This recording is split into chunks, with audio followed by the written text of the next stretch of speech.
अगर आपने अभी तक हमारे चैनल को सब्सक्राइब नहीं किया तो सबसे पहले सब्सक्राइब कर लें और बेल आइकन दबाना ना भूलें ताकि हर छोटी बड़ी खबर सबसे पहले आप तक पहुंच सके।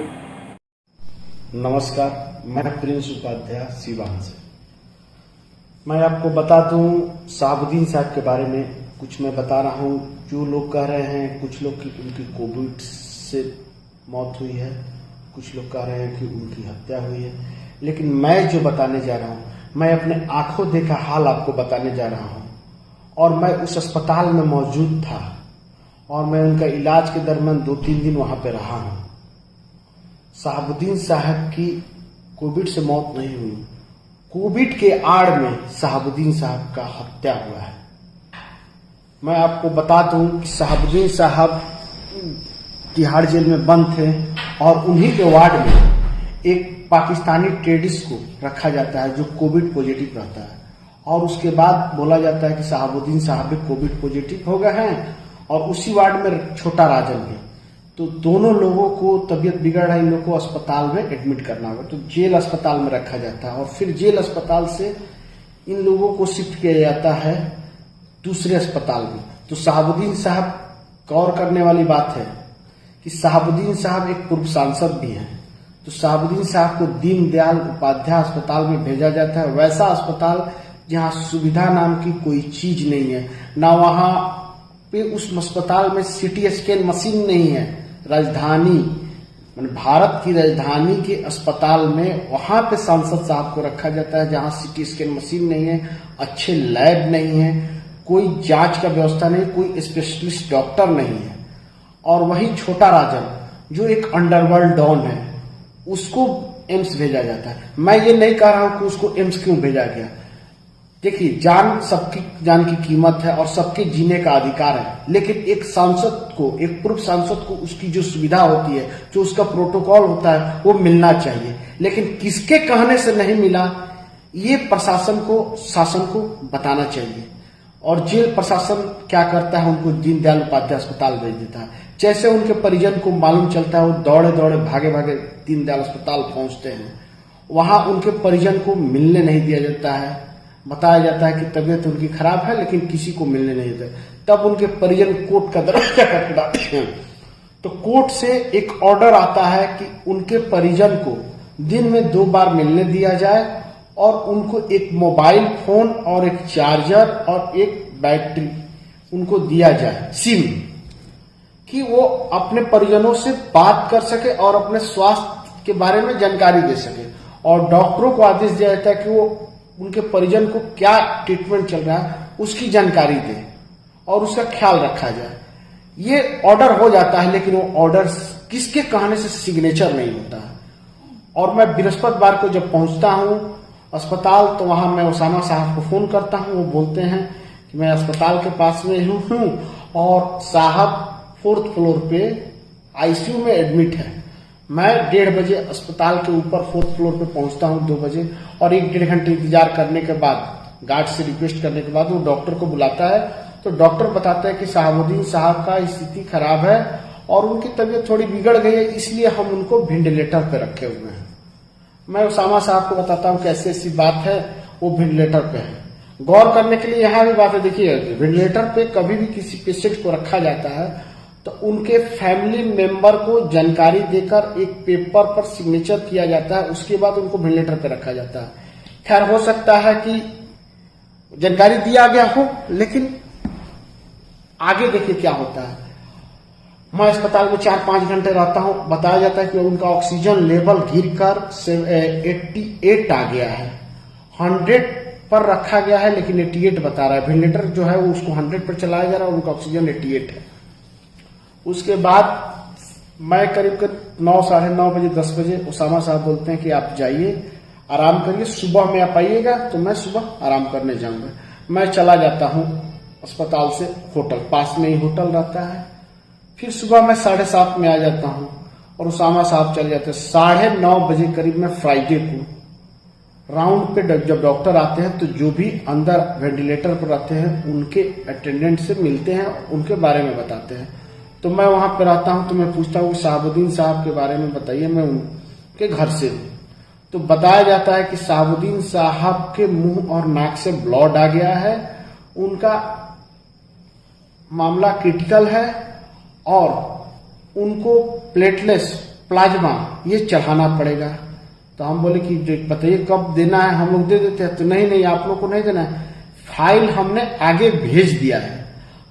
देखिए फाइल आगे हमने भेज दिया है, किसी का तबीयत खराब हो, किसी को ब्लड की जरूरत, ऑक्सीजन, तो उसके लिए फाइल अप्रूव होके आएगा तो उनका इलाज होगा। आखिर ये किसके कहने पर ये सब प्रक्रियाएं हो रही थी, कौन है इसका जिम्मेदार? उसके बाद उसामा साहब आते हैं 11-12 बजे करीब में, फिर बातचीत होता है। तो फिर डॉक्टर 2 बजे बताते हैं कि उनका प्लेटलेट्स और प्लाज्मा चढ़ रहा है, और 2:30 बजे बताया जाता है कि वो उनका ऑक्सीजन लेवल ठीक है, उनका ऑक्सीजन लेवल अब आ गया है 95। बड़ी खुशी होती है, हम सीवान के लोगों को बताते हैं कि साहब का कंडीशन अच्छा है। और उसके बाद मैं खाना वाना खाने चला जाता हूँ। मैं उसामा साहब को भी बोलता हूँ कि आप भी खाना खा लीजिए। वो बोलते हैं नहीं, क्योंकि उसामा साहब 3-4 दिनों से खाना नहीं खाए थे, एकदम परेशान थे। फिर हमको बोलते हैं कि नहीं आप जाइए, आप खाना खाइए। मैं खाना खा के आता हूँ 5 बजे के आसपास में, फिर वापस हॉस्पिटल। फिर वो जाते हैं नमाज अदा करने। उसके बाद हमको 7 बजे करीब में बताया जाता है कि उनके मुंह और नाक से ब्लड आया था, तो उनको ब्लड भी चढ़ाने की आवश्यकता है। तो ब्लड चढ़ाया जाएगा, और ब्लड के लिए हमने फाइल भेज दिया। फिर ब्लड भी 8 बजे के आसपास में फ्राइडे को चढ़ने लगता है डॉक्टर के कहने के अनुसार। लेकिन उसी समय एक डॉक्टर हमसे मिलते हैं आपको फ्राइडे को ही दिन में, जो बोलते हैं कि आप लोग यहाँ से इनको शिफ्ट कर दीजिए एम्स, नहीं तो ये नहीं बचेंगे। यहाँ पे कोई इंस्ट्रूमेंट और कोई व्यवस्था नहीं है। मैं मैडम को फोन करके बोलता हूँ कि इनको एम्स शिफ्ट किया जाए, तो वो लोग बताते हैं कि हर्षवर्धन से बात हुई है और वो बता दिए हैं कि एक सीट खाली है, और वो चिट्ठी भी भेज दिए हैं, लेकिन जेल प्रशासन उनको अभी नहीं शिफ्ट कर रहा है। आखिर किसके आदेश का इंतजार कर रहे थे जेल प्रशासन, और किसके आदेश पर हत्या कराना चाहते थे? उसके बाद शाम को 7-8 बजे के करीब में, नहीं शाम को 5 बजे करीब के 6 बजे के आसपास में जेल के एक अधिकारी आते हैं और बोलते हैं इस पेपर पर दस्तखत कर दीजिए। मैं बोलता हूं कि मैं उसामा साहब नीचे हैं, वो करेंगे, तो ना आप पूछ के आप भी कर सकते हैं। तो मैं उसामा साहब को फोन करता हूं और बताता हूं कि एक जेल के अधिकारी ये पेपर सिग्नेचर करने के लिए बोलते हैं। तो उसामा साहब बोलते हैं कि उसको कर दीजिए। मैं दस्तखत नहीं करता हूं और मैं बोलता हूं कि उसामा साहब बोले हैं कि हम आएंगे तो दस्तखत करेंगे।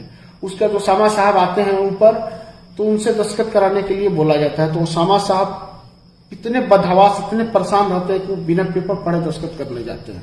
तब तक पीछे से कोई आवाज देता है कि नहीं, पहले एक बार पेपर तो पढ़ लीजिए, उसके बाद दस्तखत कीजिए। तो जब वो पेपर पढ़ते हैं तो उसमें लिखा होता है आपको कि शहाबुद्दीन साहब की तबीयत बहुत खराब है और उनको वेंटिलेटर की आवश्यकता, उनके हार्ट में एक ट्यूब डालना है, जिसके लिए अगर इलाज के दौरान अगर कुछ होता है तो उसके लिए प्रशासन और अस्पताल के कोई भी डॉक्टर जिम्मेवार नहीं होंगे। आप इस पर दस्तखत कर दीजिए, और आपको सारे इलाजों से अवगत कराया गया है। तब शहाबुद्दीन साहब के लड़के बोलते हैं कि कहाँ आपने हमको अवगत कराया है? तब डॉक्टर एक बोलते हैं कि आप तो अब आए हैं, हम लोग तो जानते थे कि ये उनके अटेंडेंट हैं। जेल प्रशासन को बताते हैं, तो इनको हमने बता दिया है और ये दस्तखत नहीं कर रहे हैं। तो हम लोग बोले कि जब इनको पता है तो ये दस्तखत करें। तो जेल प्रशासन कहता है कि मैं दस्तखत नहीं करूंगा, आपको करना होगा। हम लोग भी कहते हैं कि कुछ भी हो जाएगा, जब आप लोग इलाज करा रहे हैं और आप लोग बिना पूछे वेंटिलेटर पर चढ़वा दिए हैं, और उसके बाद आप लोग कहते हैं कि आप लोग देखिए, तो हम लोग वो दस्तखत नहीं करते। उसको हम लोगों में बख्शक होती है। तो फिर अंदर से एक डॉक्टर आते हैं, बोल रहे कि कोई बात नहीं दस्तखत करेगा तो कोई बात नहीं, ऊपर बात हो गया, छोड़ दीजिए। उसके बाद 10 बजे के आसपास में मैं होटल चला जाता हूँ। फिर रात में 11-11:30 बजे फोन आता है सिवान से कि कहाँ हैं, हॉस्पिटल पहुंचिए, साहब का स्थिति बहुत खराब है। मैं जाता हूँ अस्पताल तो पता चलता है कि ना सब सामान्य है। फिर मैं होटल आ जाता हूँ। सुबह 6 बजे एकाएक फोन की घंटी बजती है और लोग बताते हैं सिवान से कि शहाबुद्दीन साहब का देहांत हो गया क्या? हम बोले कैसे की बात है, मैं तो अस्पताल में ही हूँ। अब तो नहीं, देहांत हो गया है, पूरा न्यूज चल रहा है। मैं न्यूज भी देखा तो उन पर उनका देहांत का दिखा रहा। तो मैं दौड़े और कांपते हुए भागा, मैं अस्पताल पहुंचा। वहां गया तो पता चला कि नहीं, उनकी तबीयत बहुत खराब हो गई, ऑक्सीजन लेवल उनका गिर के 78-75 हो गया है। घबराने की कोई बात नहीं है। उसके बाद 9, साढ़े 9, 10 बजे तक वहां पे हम जेल के ऊपर अस्पताल के खड़े रहते हैं। उसके बाद एक स्वीपर आता है जो सर सफाई करता है, उससे मेरे 2-3 दिन में रहने से थोड़ा परिचय हो गया था। तो मैं उससे पूछा कि शहाबुद्दीन साहब का क्या स्थिति है, तो वो चारों तरफ देखता है और उसके रास्ते से बोलता है कि जब साहब ठीक थे तो उनको वेंटिलेटर पर क्यों रखवाए। हम बोले ठीक थे तो वेंटिलेटर पर क्यों रखवाए। तो बुधवार को रात में अपने से बाथरूम गए हैं, अपने से खाना खाए, और बृहस्पतिवार को जब मैं सफाई करने गया तो देखा कि उनको आप लोग वेंटिलेटर पर रखवा दिए हैं। तो हम बोले कि अब क्या कंडीशन है। अब तो साहब तो रात में ही मर गए हैं, ये बात किसी को बताइएगा मत। ये स्वीपर बोलता है हमसे 10 बजे करीब में सैटरडे को। उसके बाद मैं सोचता हूं कि अब मैं क्या करूं। फिर आते हैं एक डॉक्टर, उनसे मैं पूछता हूं कि क्या हाल है शहाबुद्दीन साहब का। न्यूज में चल रहा है कि उनका देहांत हो गया। तो डॉक्टर बोलता है कि देहांत नहीं हुआ, उनका ऑक्सीजन लेवल गिर के 35 के आसपास आ गया है। बाकी हम लोग प्रयास कर रहे हैं उनके बचाने के लिए। हम लोग अब परेशान हो जाते हैं। उसके बाद फिर 12 बजे के करीब में आता है डॉक्टर, बोलता है कि उनका ऑक्सीजन लेवल 18-20 हो गया। और हम लोग देख रहे हैं कि अस्पताल परिसर पूरा छावनी में तब्दील हो गया, पूरा फोर्स आ गया। और 12 बजे के बाद वही डॉक्टर आता है 10-15 मिनट के बाद और बोलता है कि शहाबुद्दीन साहब नहीं रहे, डेथ कर गए। उसके बाद हम लोग को जो स्वीपर बोला था वो सत्य बोल रहा है कि ये सब किसके कहने से हुआ। और हमारी कुछ डॉक्टरों से बात हुई थी, वो लोग बताए थे कि जब भी ट्यूब डाला जाता है 100-200 पेशेंट में एक पेशेंट का मुंह से ब्लड आता है, और शहाबुद्दीन साहब के मुंह और नाक से इतना ब्लड कैसे आया। ये सब जांच का विषय बनता है कि शहाबुद्दीन साहब का हत्या हुआ है। खैर हत्या तो करा दिया गया, लेकिन किसके इशारे पर हुआ, जेल डीजी ने क्यों करवाया, ये उसको बताना चाहिए और ये जांच होना चाहिए। और उसके बाद भी देखिए उनको कैसे परेशान किए जाते हैं। वहीं रोहित सरदाना जी जो आपको आज तक के एंकर हैं, उनका कोविड से देहांत हो जाता है। उनका बॉडी उनके गांव जाता है, और शहाबुद्दीन साहब का बॉडी हम लोग चाहते हैं कि सीवान लेके जाएं, तो वहां के प्रशासन हम लोग का बॉडी नहीं लाने देता है। कहता है कि नहीं, कोविड का बॉडी जिला से बाहर नहीं जाएगा, गाइडलाइन में नहीं है। हम लोग बहुत प्रयास करते हैं कि हमारे साहब का बॉडी सीवान जाए। खैर कोई बात नहीं, अच्छी बात है, क्योंकि हमारे साहब छोटे नेता नहीं थे, बड़े बड़े नेता, प्रधानमंत्री और राष्ट्रपति को दिल्ली राजधानी में दफनाया जाता है। हमारे साहब सिवान के नेता नहीं थे, बिहार के नेता नहीं थे, वो भारत के नेता थे, इसलिए हिंदुस्तान के नेता थे, इसलिए उनको दिल्ली में जगह मिला और दिल्ली में उनको दफनाया गया। और शहाबुद्दीन साहब हमारे विकास पुरुष थे, और ये विकास पुरुष सिवान की जनता ने नहीं, भाजपा के ही पूर्व प्रधानमंत्री स्वर्गीय अटल बिहारी वाजपेयी जी ने बोला था। और भारत में तीसरा स्थान था विकास पुरुष, और अटल जी ने बोला था सदन में कि सिवान का विकास पुरुष शहाबुद्दीन है। खबरों के लिए बने रहे हमारे चैनल के साथ। इसे लाइक, शेयर और सब्सक्राइब करना बिल्कुल ना भूले। तब तक के लिए धन्यवाद।